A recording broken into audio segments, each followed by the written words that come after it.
والمرسلين مولانا محمد وعلى آله وصحبه أجمعين. سبحانك لا علم لنا إلا ما علمتنا إنك أنت العليم الحكيم. رب اشرح لي صدري ويسر لي أمري واحلل عقدة من لساني يفقه قولي واجعل لي وزيرا من أهلي. أما بعد. Alhamdulillah, alhamdulillah, bersyukur pada Allah Subhanahu wa taala dengan limpah kurnia daripada Allah Subhanahu wa taala. Pada malam ini dapat kita bertemu lagi dalam kuliah pengajian kitab Safinatun Najah, matan Safinatun Najah. Mudah-mudahan Allah Subhanahu wa taala mengurniakan kepada kita kefahaman dan taufik untuk beramal dengan apa yang kita pelajari. Amin ya rabbal alamin. Tuan-tuan dan puan-puan yang dirahmati Allah Subhanahu wa taala, kita berada pada muka surat 5, yaitu fasal yang ke-13. Perbahasan pada malam ni masuk pada syurutu at-tayammumi 10. Syarat-syarat sah tayammum itu ada 10. Baik, bismillahirrahmanirrahim. Qala Syekhul Muallif rahimahullahu taala wa nafa'ana Allah bi'ulumihi wa 'ulumi masyayikhina fid dharain amin ya rabbal alamin. Dia kata faslun syurutut tayammumi 10. Fasal 13. Syarat-syarat tayammum itu 10. Ayyakuna biturabin, hendaklah ia bertayammum dengan debu tanah. Wa ayyakuna at-turabu tahiran, hendaklah debu tanah itu suci. Wa alla yukhalitahu daqiqun wa nahwu, janganlah hendaknya debu tanah itu wa alla yakuna musta'malan, janganlah hendaknya debu tanah itu musta'mal.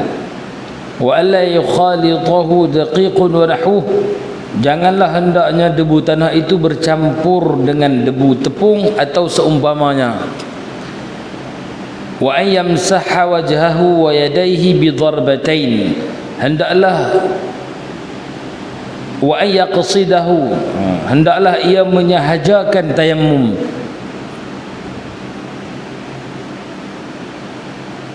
Wa ayyamsaha wajhahu wa yadayhi bi darbatain, hendaklah ia menyapu mukanya dan dua tangannya dengan 2 kali pukulan. Sekali kita bincang tadi pukul ke mana. Kemudian wa ayyuzila an-najasata awwalan, hendaklah ia menyucikan najis terlebih dahulu. Wa ayyajtahida fil qiblati qablah, yang ke-8 hendaklah ia berijtihad pada qiblat sebelum tayammum. Yang ke-9 wa an yakuna at-tayammumu ba'da dukhulil waqt, hendaklah tayammum itu selepas masuk waktu. Dan yang ke-10 wa an yatayammama likulli fardhin, hendaklah ia bertayammum bagi setiap fardu. Kita baca dulu syarat dia, kemudian baru kita hurai. Ini 10 syarat untuk kita bertayamum, syarat sah tayamum. Kalau tak ada 10 ni tak sah tayamum. Baik, mari kita hurai. Kita tengok huraian para ulama. Yang pertama dia kata ayyakuna biturabin, hendaklah guna debu tanah. Mesti tayamum ni sa'idan, tanah, mesti dengan debu, bukan dengan tanah. Dia kira debu tu, dan bukan dengan pasir, mesti debu, kena ada debu. Maka sebab tu tak sah seseorang bertayamum dengan pasir semata-mata. pasir. Pasir payah, faham? Pasir. Tak boleh, mesti dengan debu. Baik, dia kata debu ni warna apa pun tak apa. Janji debu. Sekalipun terbakar. Tak ada masalah. Asalkan debu. Debu tanah. Kemudian dia kata walaupun dalam kitab kita ni dia kata walaupun debu, walaupun dia kata kalau kita ada tanah, kita ada pasir ada debu, maka sah debu atas pasir pun boleh. Janji debu. Kalau kita blender pasir, ambil pasir blender, jadi hancur, jadi debu, sah boleh. Itu yang pertama, mesti guna debu tayammum. Sebab dalil daripada Al-Quran, fatayammamu sa'ida, iaitu turab. Baik. Kemudian debu ni merupakan alat bersuci yang Allah Ta'ala bagi kepada umat Nabi Muhammad khusus. Bahkan dalam hadis Nabi sebut ju'ilat siliyal ardu masjida wa tahura. Nabi kata dijadikan kepadaku, maknanya Allah kurniakan kepada Nabi SAW bumi ni, tanah ni masjidan, boleh sembahyang atas dia. Kalau umat dulu mereka nak sembahyang mesti pergi tempat-tempat tertentu. Kat rumah tak boleh, nak pergi beribadat ada tempat tertentu. Kita ni kat mana pun ada tanah, maksudnya kat mana bumi tu ada, sembahyanglah, bersih belaka, tahur belaka.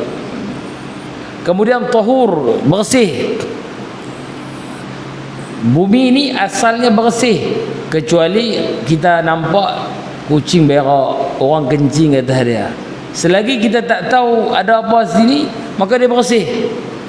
Sebab tu kalau orang tak pakai kasut, kalau di Malaysia jarang berlaku, di Yaman mereka tak pakai selipar. Bukan semua lah, tapi ramai yang tak pakai.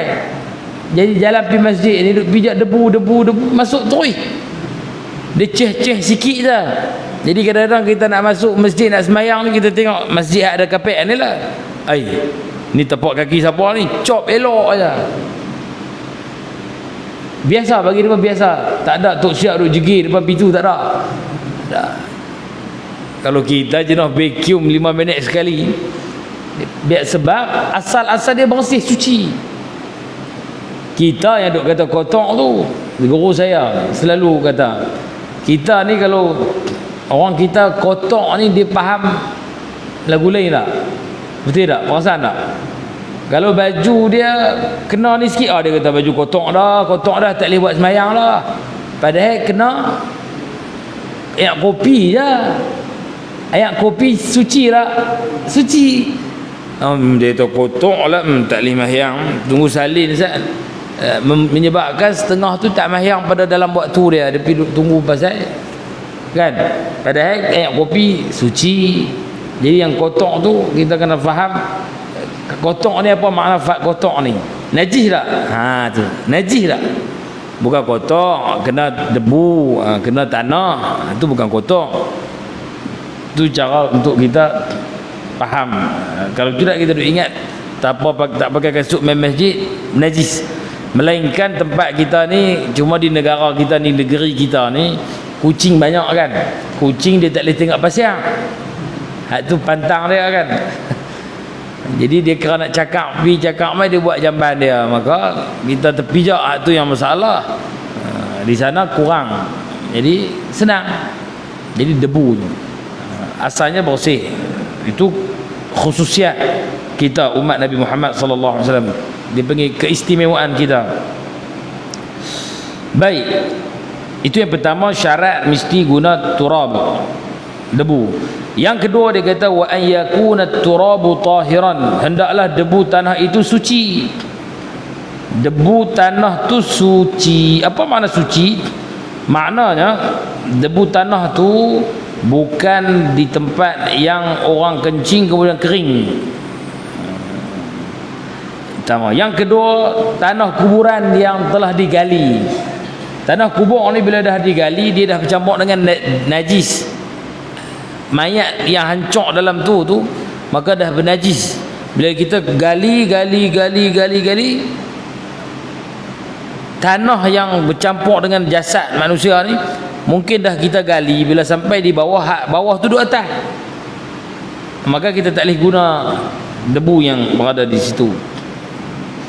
Itu contoh.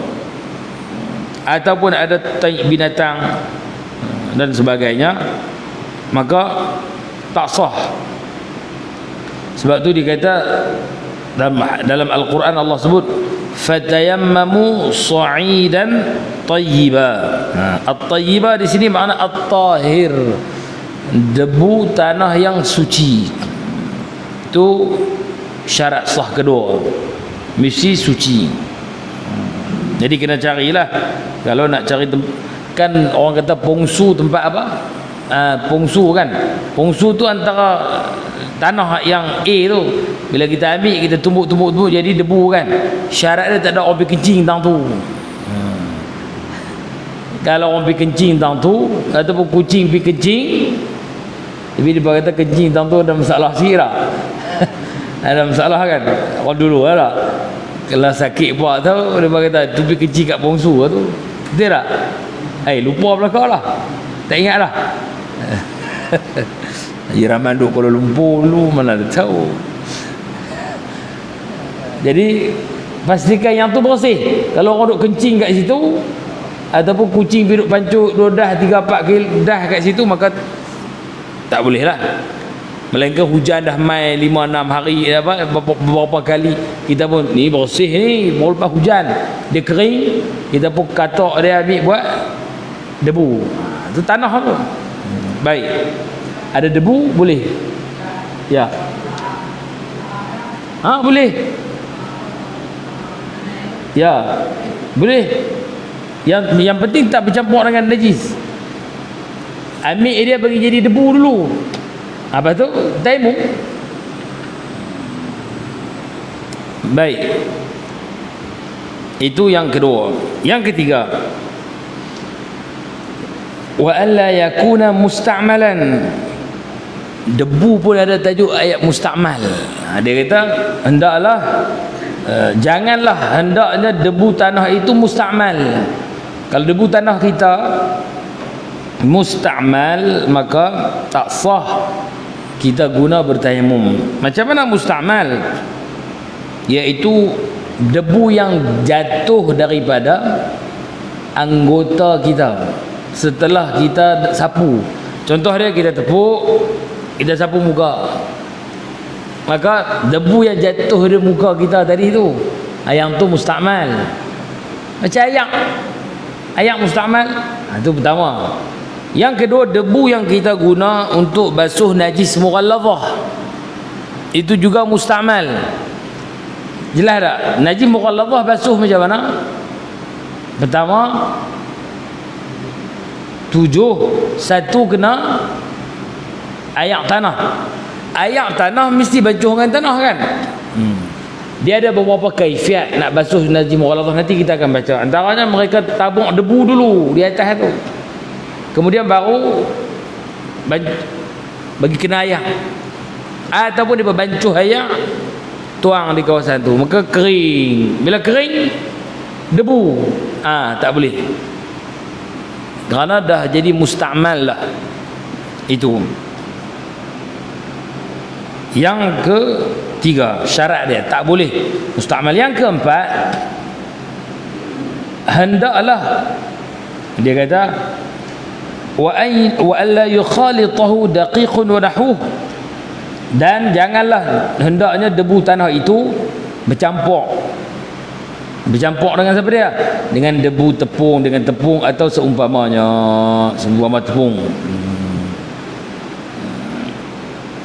Tak kira lah campur simen ke, habuk kayu ke, debu ke dan sebagainya juga tak boleh. Kapur ke tak boleh campur. Itu yang keempat. Yang kelima, wa an yaqsidahu, hendaklah ia menyahajakan tayamum. Apa makna menyahajakan? Maknanya orang yang bertayamum tu dia guna debu tu dengan niat nak tayamum. Dia bukan tak ada niat, tak ada qasad ketika berpindah tu. Mesti ada qasad. Sebab tu Al-Quran kata fatayammamu, ai hendaklah. Uqsudu maknanya niatlah, hendaklah kamu berqasad. Kena qasad, kena menyahaja, makna ada tujuan. Bukan duduk saja-saja terbang berdebu. Kena muka oh tayamum lah, tayamum. Tak boleh, kena menyahajakan. Kemudian yang ke ni syarat-syarat ni kita bagi tahu aja, lalu aja. Yang ke-6, wa ayyamsaha wajhahu wa yadayhi bi darbatain. Ni penting juga. Hendaklah ia menyapu mukanya dan dua tangannya dengan dua kali pukulan. Darbatain ni makna dua kali tepuk. Pukulan ni tepuk. Tepuk sekali muka, tepuk kali kedua tangan. Sehari kita tunjuk dalam rukun dia sehari. Maksud itu dua kali ambil. Itu syarat dia. Kata para ulama, walaupun dia kata dia mampu sekali je tapi boleh dua-dua. Dia tepuk sekali. Sekali tu maksud dua kali ni, makna sedah tepuk ni sekali. Sehari sekali lagi bertayamum. Itu makna darbatain. Naqlatain, dua kali ambil. Pertama ambil untuk muka, kedua ambil untuk dua tangan. Itu syarat ke-6. Syarat ke-7, wa an yuzila an-najasata awwalan, hendaklah bersih najis dulu.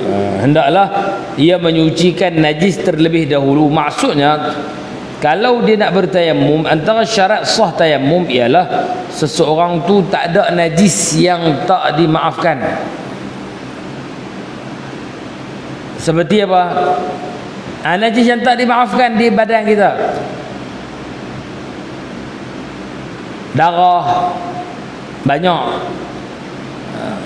najis-najis lain yang berada di badan, maka mesti hilangkan dulu.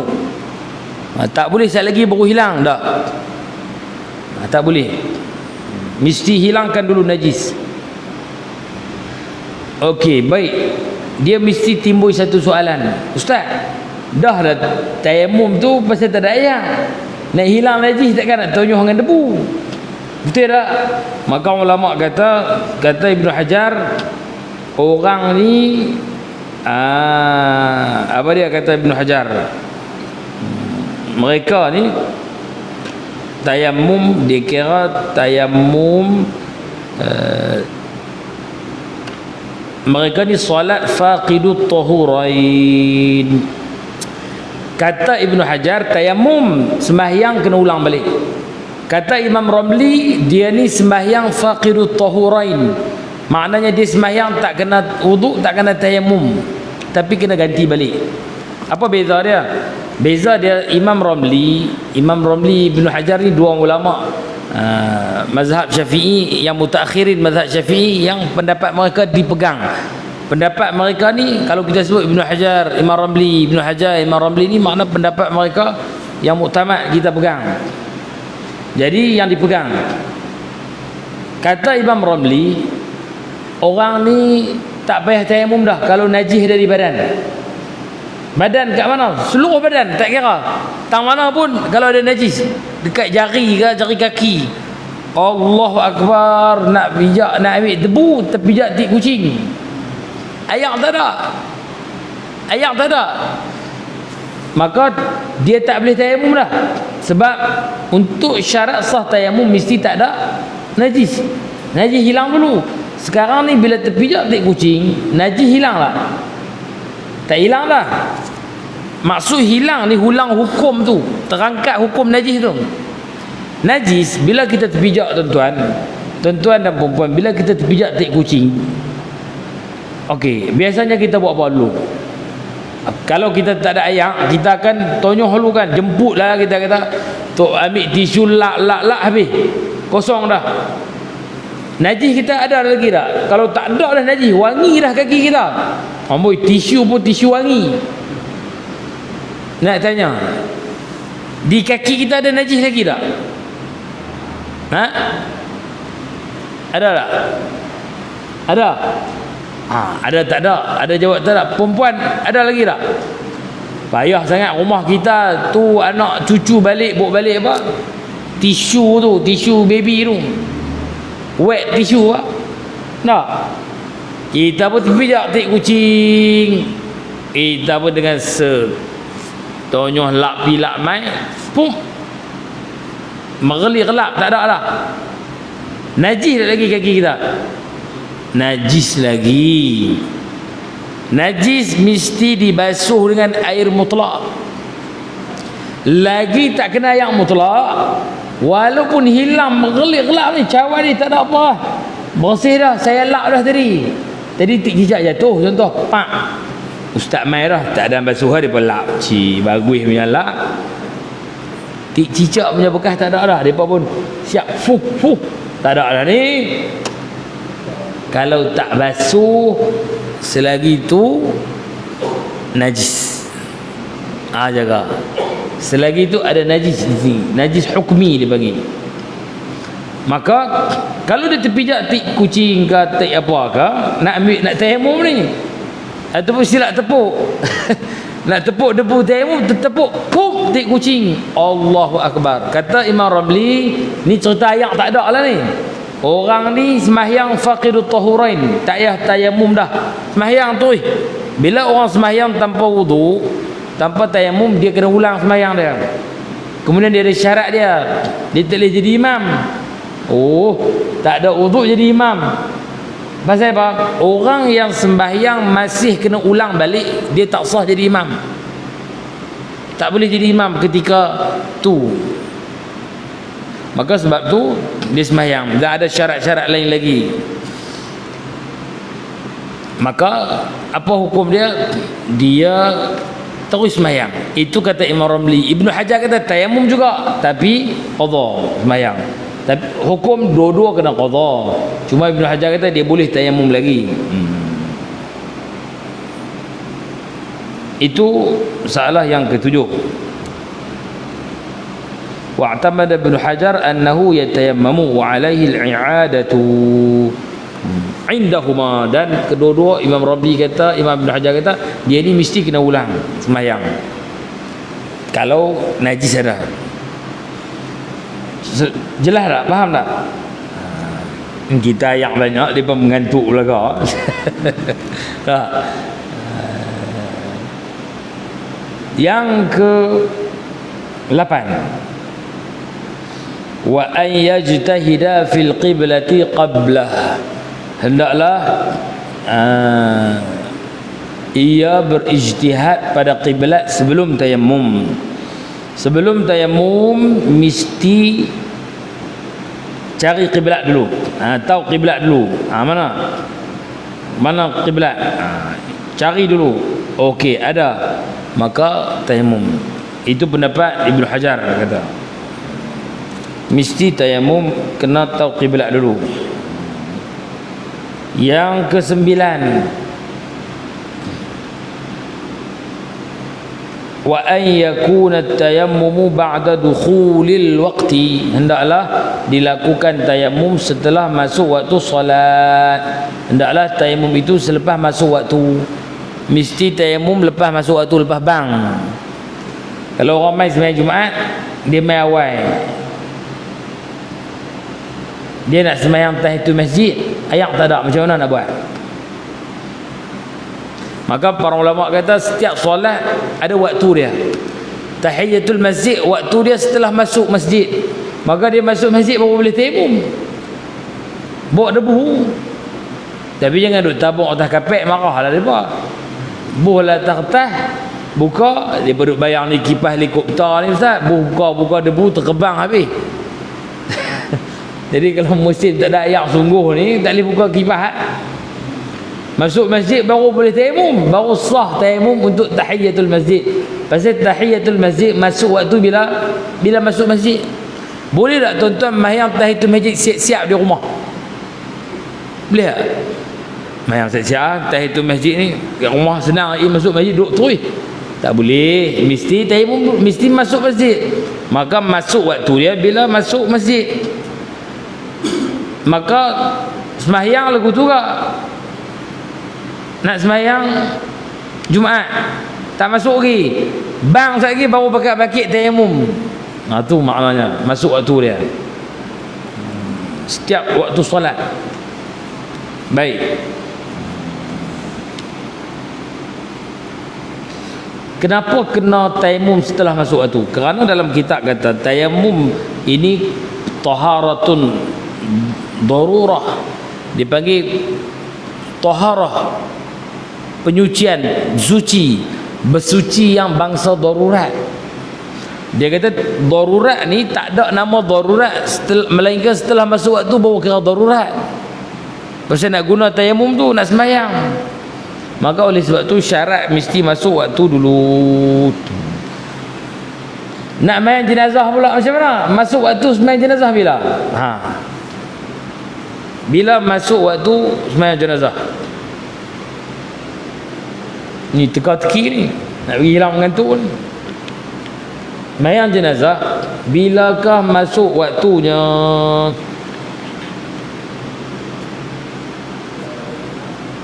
Jenazah mai depan. Itu jenazah masuk masjid bukan masuk waktu. Yang ni kita kena faham bila kita nak sembahyang ghaib, jenazah ghaib. Ada kematian adik-beradik kita di negara seberang ke, di negeri lain ke, kita tak boleh pergi.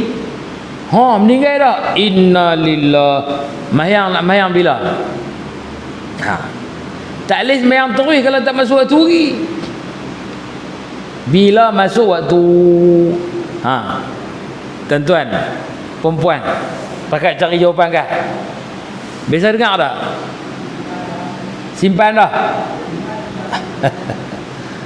Maka masuk waktu bagi sembahyang jenazah ni, jawapan dia ialah setelah mandi.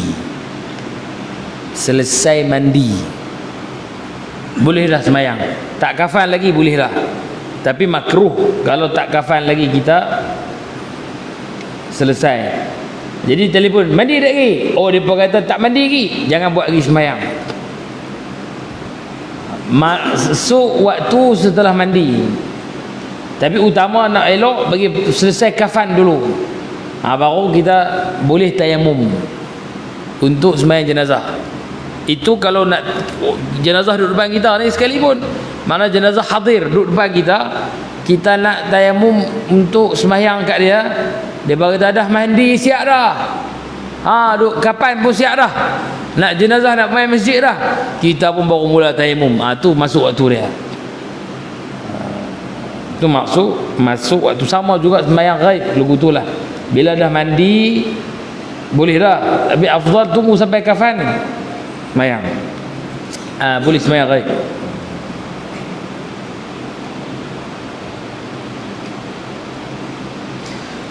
Ustaz, saya ni dulu waktu muda, ni soalan lah, tak mahyang, tinggal mahyang banyak. Ada orang zaman dulu dia malas mahyang. Ibad sembahyang ni jangan buat main. Banyak orang masa muda dulu lah, tapi tuan-tuan ni dah lah ni semua soleh-soleh belakang ni. Sebab lain lah, setengah orang masa muda dia tak mahyang. Betul tak? Tak mahyang ni bukan tak mahyang biasa-biasa ni, sengaja terus.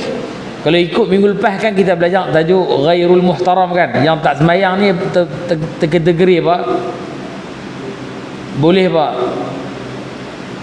Kalau ikut hukum dibunuh. Allahu akbar, dia berkata mati lama dah ikut-ikut ni. Baik. Sekarang ni orang tu teringat nak sembahyang, dia nak qada sembahyang. Bila masuk waktu dia? Mana ada waktu bang dah, mana ada bilik bang. Allahu akbar, ni bang apa ni? Bang qada sembahyang. Ada tak? Ada. Payah kan ni? Maka dia kata qada sembahyang kalau nak tayamum ni. Bila teringat dia, teringat Allahu akbar, aku tak sembahyang banyak agak ni. Lohok. Teringat tu tayamum lalu. Itu masuk waktu dia. Ingat, kita dah sebut dulu qada solat bagi orang yang dalam kitab ni sampai kata. Tak sampai lagi, nanti kita akan masuk insya-Allah. Tak apa, kita berhenti dulu, takut awal sangat lagi hak nu depa tak ingat lah. Tapi ala kulli hal, orang yang tak sembahyang kena sembahyang, kena qada ganti sembahyang. Dan jangan banyakkan fokus yang sunat berbanding yang fardu yang ditinggalkan. Sebab kefahaman yang kita faham, sunat menampung yang fardu, betul tak? Solat sunat, rawatib, qabliyah, ba'diyah, semua ni nak tampung fardu. Macam mana dia nak tampung kalau fardu tak buat? Kan? Pergi kedai kereta, pergi kedai mutu, abang kata tampung tayar mutu. Dia tanya kita, mana tayar? Kita tak bawa tampung pergi. Boleh tak nak tampung tayar? Tak ada. Sama lah macam simen kita buat projek kan, plaster ni nak bagi bersih kan, plaster ni nak memperelokkan. Boleh tak panggil tukang plaster main rumah kita, dia pun main, mana tak ikat batang ni, dia tak plaster lu nanti ikat kemudian. Boleh tak? Dia pun ambil cangkui balik tu. Pasal apa? Dia tersilap dah. Mana boleh plaster, batal kena ikat dulu. Ikat batal tu lah fardu, baru sunat pergi belakang. Maka jangan kita ulama bahas bab solat sunat ni tuan-tuan dan puan-puan. Kata guru kami, kerana mereka menyangka baik kepada seluruh orang Islam, tak ada siapa pun tinggal sembahyang. Yang mereka duk bahas ni orang tinggal sembahyang jemaah aja. Zaman sahabat, zaman tabi'in dulu, orang duk bincang tajuk orang tak sembahyang jemaah. Bukan tak sembahyang. Tak sembahyang jemaah ni kira dosa dah bagi mereka. Besar dah dia punya bahaya dia, tak sembahyang jamaah. Bukan isu tak sembahyang lagi. Jadi mereka menyangka tu duk bahas kita nawafil, solatun nawafil. Kita pun duk mengaji sembahyang sunat, teliuk dengar. Duha macam tu. Qabliyah subuh dia bagi solat fajar.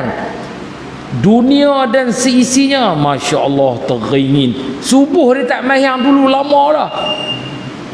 Dia terlupa kata subuh.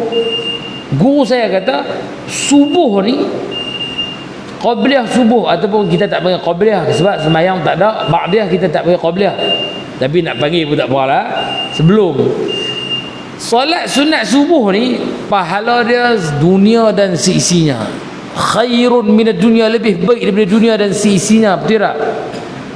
Bayangkan sembahyang subuh sunat pun pahala macam tu, fardu lebih lagi. Maka oleh sebab tu orang yang tinggal solat fardu waktu dia muda dan dia tahu, dia ingat, dia tak akan lupa.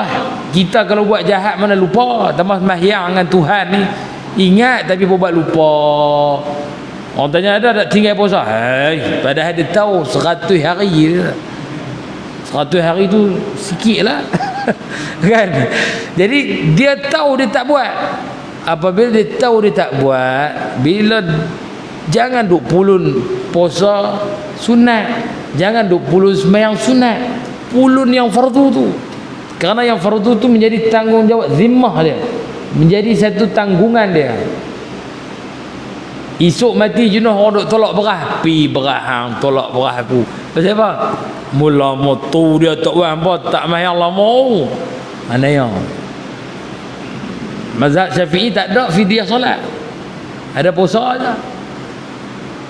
Mazhab Hanafi ada sekali solat.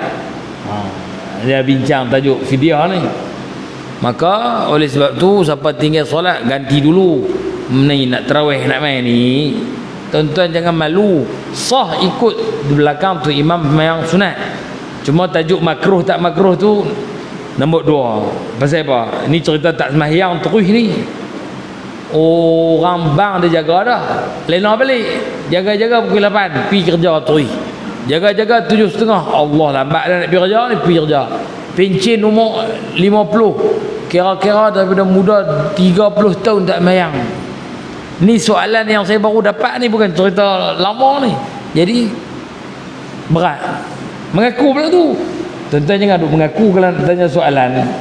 Jangan, ustaz, saya masa muda-muda dulu tak sembahyang. Jangan. Sebolehnya, ustaz, kawan saya muda-muda dulu tak sembahyang. Tutup pula sikit kan. Dia panggil tutup aib. Supaya tak lagi ketahui. Maka kita kena pulun usaha. Tak boleh kan sembahyang sunat langsung? Boleh. Kalau orang yang kena qada tak dituntut segera. Yang tu kita akan bahas pada pertemuan bab dia nanti. Lambat hari ni, banyak bulan hari ni. Raya haji esok tak jumpa lagi bab ni. Tapi insya-Allah akan jumpa dalam kitab ni juga. Tajuk tinggal sembahyang. Maka dia akan bahas tajuk qada solat. Jadi orang yang tinggal sembahyang fardu, dia nak tayamum bila teringat nak buat qada, maka masuk waktu tayamum sembahyang qada. Tak kena tunggu masjid bang. Boleh untuk qada. Tapi kalau untuk fardu yang semasa ni, kena tunggu masuk waktu. Yang ke 10, wa an yatayammama li kulli fardhin. Hendaklah ia bertayamum bagi setiap fardu. Setiap fardu dia nak sembahyang mesti tayamum. Maknanya kalau dia nak ganti sembahyang subuh, sembahyang tarawih, dia nak ganti dengan sembahyang tarawih ni, faham tak? Jadi habis 2 dia kena tayamum. Habis 2 pergi belakang tayamum. Orang tahulah. Pasal kalau sembahyang sunat, tayamum sekali je boleh sembahyang beratus sunat. Tapi kalau untuk fardu, mesti tayamum setiap fardu. Maka selesai subuh pertama, bagi salam, nak sembahyang lagi, subuh ganti lagi, tayamum pula. Lah kali cerah muka dia, pasal kena debu penuh. Debu kan, tak cerah pun cerah jugalah. Itu tayamum setiap fardu. Maka khatib hari Jumaat, bila dia khutbah, kata dalam kitab, dia juga kena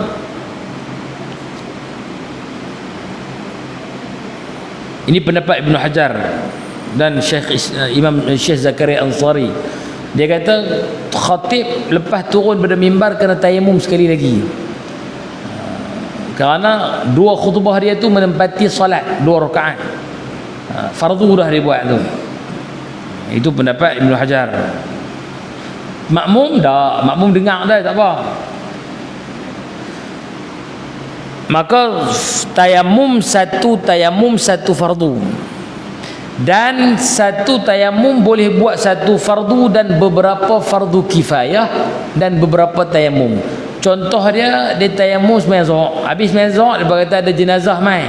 Maka dia boleh guna tayamum tu untuk solat jenazah. Habis sembahyang jenazah dia buat ba'diyah.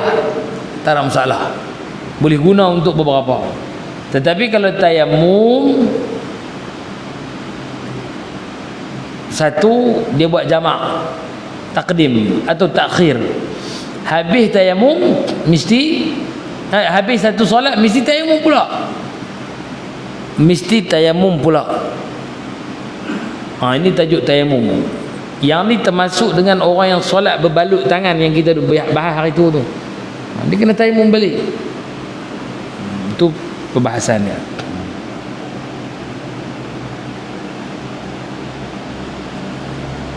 Kemudian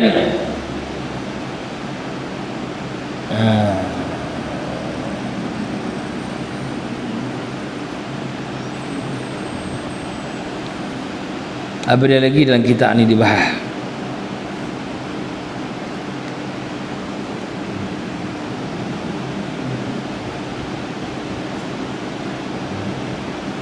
Selesai perbahasan tayammum. Baik. Kata para ulama dalam kitab ni, dalam Ghayatul Muna, kata asal pada wudu ni, wal aslu fi dhalika, dalil pada setiap solat kena tayammum ni sebab dalil Al-Quran. Bahkan wudu ni pada asal dulu, sebelum dinasahkan hukum dia, asal kita nak sembahyang je, batai tak batai kena ambil wudu. Tuan-tuan, pasal dalil Al-Quran, ya ayyuhalladzina amanu idza qumtum ila shalah, bila kamu idza aradtum, apabila kamu kehendaki ila al-qiyam lis-salah, untuk bangun pergi sembahyang, faghsilu wujuhakum, kena ambil wudu. Asal dalil ni sebenarnya sehari Isya contoh, bang je nak masuk nak sembahyang Isya, kena ambil wudu. Tak kentut ke kena ambil wudu. Kemudian hukum dinasahkan dengan perbuatan Nabi SAW. Nabi sendiri pada hari perang Khandaq, Nabi ambil satu wudu, Nabi sembahyang 5 waktu. Nabi tak batal wudu, dalam makna 5 solat Nabi guna satu wudu sahaja. Maka perbuatan Nabi menjadi dalil bahawa wudu kalau ada tak batal, boleh guna untuk semua solat. Tapi pada asal wudu kena sembahyang tiap-tiap waktu, nak kena ambil wudu. Mana ringan tak kita ni? Ringan kalau tidak jenuh. Jenuh ni kan. Kena ambil pula, sekali kena ambil pula maghrib Isya, paling malas kali kita nak ambil. Kalau hak batal tak apa ni, hak tak batal ni. Jenuh. Maka dalil dia lagu tu. Tetapi kata ulama, qiyah untuk tayammum ni tak boleh, kepada wudu tak boleh. Maka sebab tu setiap kali nak sembahyang fardu kena tayammum baru. Itu tajuk syarat sah tayammum. Kemudian kita masuk kepada perbahasan furudut tayammum, macam mana cara kita nak tayammum. Boleh ke tak ni? Kan dah lewat dah. Ada soalan tak setakat ni? Ya? Tak ada soalan ke? Habis dah. Ngantuk tajuk tak kena point ni tu. Letih tu. Tapi tak apa. Bab tayammum ni tuan-tuan, senang je. Saya dah ulang banyak kali dah. Kalau ada masalah nak kena tayammum, angkat telefonlah siapa dia, Abu Ustaz mana reti. Jangan buat dulu, lepas tu dah lega baru tanya, Ustaz dulu saya buat lagu ni agak-agak betul tak? Dia suruh kita apa betul pula. Kita kata tak betul, ditanya pula ada mazhab lain tak, kata boleh betul. Jadi sekarang ni tak apa, tak ingat, tak faham, bila kena telefon tanya, Ustaz boleh tak tayammum macam ni, boleh tak saya pakai bedak sejuk, payah hangat nak cari debu. Debu boleh tak share? Boleh share, dalam salah. Cuma jangan yang hak jatuh tu, jangan guna hak tu. Baik. Kemudian rukun tayammum kita sambung minggu depan lah. Nampak lorak belakang lah ni. Saya pun lorak orang letih ni. Hari ni pergi berjalan. Ni iklan sikit malam ni kat tuan-tuan. Terlupa nak iklan. Berasa nak iklan juga lah no. Boleh ikut no. Izinkan saya nak iklan. Pagi tadi saya pergi belah Jitera tu, Wang Tepui. Pergi ziarah pula. Pergi melawat tapak di kamp Paya Pahlawan. Hari Khamis, Jumaat, Sabtu nak main ni ada program kami buat untuk belajar pondok daripada petani tu. Program adalah program untuk depa lah. Jadi Biasalah program ni macam-macam lah kan. Tempat kena sewa juga. Jadi makan, kami pergi kira tadi ni habis meter lah. Kira makan masak sendiri. Cuma makan nak masak sendiri ni dia sedia tempat masak je. Alatan memasak tak sedia. Jadi saya buka lah kat tuan-tuan, kok lah.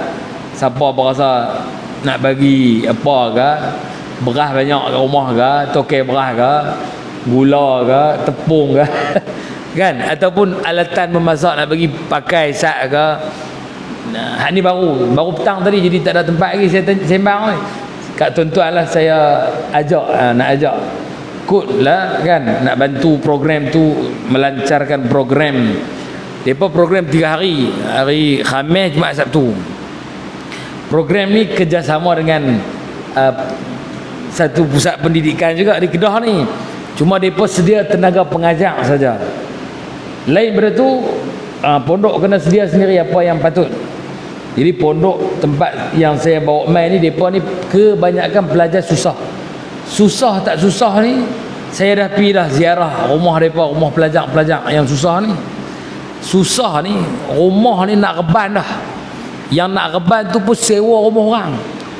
Tuan-tuan, rumah kayu tinggi, nak rumah sengit. Bilik ayam tak ada, bilik ayam duduk depan. Bilik ayam katuk dengan kain. Kain pula bukan kain elok ni. Kain ni kain teruk sangat. Kita nak pergi jungai bilik ayam pun tak mau jungai. Tak, bilik ayam depan rumah bukan belakang rumah. Dah sewa rumah orang, sewa pula rumah hujung kampung. Saya nak cerita dengan mudir pondok tu, betul ke ni, kan hampa nak masuk ke milah hutan ni sampai rumah pelajar pondok. Susah miskin. Pak dia bagi duit untuk mengaji di pondok ni, dia puasa seminggu 5 hari. Budak tu tak makan. Ni cerita benar ni. Tak makan pasal tak ada duit nak makan. Jadi dia puasa 2 hari je dia. Kadang-kadang seminggu terus puasa. Pasal nak jimat duit ni. Buku tak boleh beli lah. Tak boleh beli. Pinjah hak kawan je. Ihsan orang lama-lama habis mengaji bagi. Yang lagu ni ramai tuan-tuan. Hak depa ni, hak nak main program ni. Hak nak main program ni. Takkan kita nak bagi minta yuran. Kesian pula kat depa. Tak boleh bayar, nak boleh main ni, nak boleh buat pasport tak tahu jual berapa kilo scrap tak tahu lah. Ni nak buat pasport satu, lepas tu nak main pula. Mereka naik kereta api kot, insyaAllah. Jadi kita duk nampak kesian. Kalau kita di negara kita, alhamdulillah, syukurlah, kita ada PIBG kan. Sana kalau buat PIBG, takut sekolah kena belanja mak pak kot. Pasal kebanyakan susah. Ni susah sungguh. Jadi siapa-siapa yang berasa lah nak tolong, ikutlah tuan-tuan nak tolong cara apa. Jadi sebarkan. Dekat masa ni 1, 2, 3. Saya ni ambil tanggungjawab untuk bantulah melancarkan program. Dan ada dah kemarin saya pun iklan. Kemarin ni iklan siapa nak bagi sumbangan. Hari ni baru pergi sembang beli harga berapa, kena berapa. Jadi duit memang tak cukup lagi, tak apalah. Ikut tuan-tuan nak sumbang apa. Hari ni baru nampak makanan lagi. Nak makan pagi, tengah hari, petang, malam. Tidur ni kalau saya cerita, kira habis rapat lah tempat tidur ni. Kami pergi sewa ni kemah kosong. Bawah tu lantai batu je. Mereka tahu lah siapa pernah buat program di Kamp Paya Pahlawan tu. Kira tidur lantai lah. Bukan tidur atas tilam pun tak, lantai. Kipas perasaan ada satu kemah tu. Boleh duduk 20 orang. Tak apalah. Jadi kalau tuan-tuan dan perempuan berasa teringin nak bantu, mai jumpa saya, telefon saya ke siapa ke, kod lah dia nak bagi kakah apa ke, nak pinjam lah, nak bagi nak bagi roti ke apa hak boleh. Ni saya iklan untuk sama-sama kita ambil bahagian. Kod lah kita tak boleh bagi semua seorang, nak sponsor semua tak mampu. Bahagian yang kita mampu. Itu sajalah iklan saya. Pagi tadi, tengah hari tadi saya pergi lawat tapak tadi untuk program tu. Ya. tarikh nak main ni 1, 2, 3 Februari ni. Khamis, Jumaat, Sabtu. Depa akan main hari Rabu ni. Jadi peralatan tu kalau boleh hari Rabu nak pergi masuk dah. Dan pusat tempat kami nak masuk ni pun depa kesian ke ihsan depa. Rabu boleh masuk dah. Padahal mula Khamis. Rabu boleh masuk dah, tidak. Pasal depa main daripada sana 40 orang. Lebih kurang 40 orang pelajar. Ramai. Kalau takat 10 orang boleh tumpang rumah Haji Rahman lah. Jadi 40 orang ni payahlah. Kita depa bagi masuk awal. Jadi masuk awal pun nak makan apa? Lebih kurang lah. Kalau kita boleh tolong, depa boleh masak sendiri. Ni hebat depa ni. Pelajar-pelajar ni susah ni depa masak tera. Cuma alatan tu takkan depa nak main daripada tadi tonggeh dengan tu tak pasal. Tak lepas masuk. Jadi saya minta tuan-tuan lah, tolong bantulah kalau mampu. Pasal tak jauh lah dengan kita ni. Itu saja iklan saya pada malam ni. Wallahu a'lam bissawab. Panjang-panjangkan iklan ni kepada siapa-siapa yang boleh. Bismillahirrahmanirrahim. Allahumma anfa'na bima 'allamtana wa 'allimna ma yanfa'una wa zidna 'ilman nafi'a wa barik lana fima a'taytana wa sallallahu ala sayyidina Muhammadin wa ala alihi wa sahbihi ajma'in. Alhamdulillahirabbil alamin.